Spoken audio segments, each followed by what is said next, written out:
இன்றைய இனிய நாளில் செந்தாமரை கண்ணன் விளக்கம் பற்றிய பார்ப்போம்.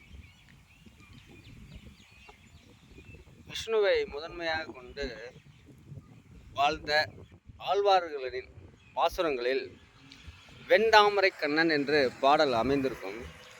உண்மையாக அந்த விஷ்ணுடைய மகாவிஷ்ணுவின் குணங்களை பற்றிய சொல்லும் பொழுது வெண்தாமரை கண்ணனை பற்றிய பாடல் வரிகள் அமைந்திருக்கும். இது உண்மையாக செந்தாமரை கண்ணன் என்ற பொருளில்தான் புரிந்து கொண்டு ஆழ்வார்கள் அதனுடைய விளக்கங்களை அருமையாக மக்கள் புரிந்து கொள்ள வேண்டும் என்பதற்காக அந்த பக்தியின் அம்சத்தை வெளிப்படுத்தி காட்டியிருக்கிறார்கள். செந்தாமரை கண்ணன் இப்போ தாமரை நிறம் சிவப்பு. கண்களை பற்றி சொல்லும் பொழுது மகாவிஷ்ணு இந்த பூமியில் உள்ள மக்கள்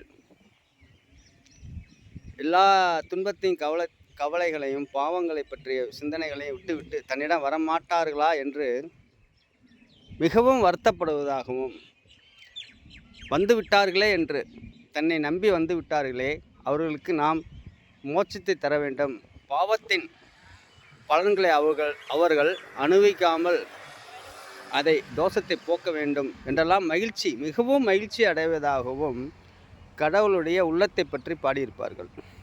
பொதுவாக நமக்கெல்லாம் அதிக கவலையில் கண்கள் சிவக்கும், அதிக மகிழ்ச்சியிலையும் கண்கள் சிவக்கும். இதைத்தான் செந்தாமரை கண்ணன் என்று வணங்குகிறார்கள். ஆக இன்றைய பங்குனி உத்தர திருநாளில் செந்தாமரை கண்ணனின் விளக்கம் பற்றி பார்த்தோம். அடுத்து இசையும் பாட்டும் பற்றிய விவரங்களை பார்ப்போம்.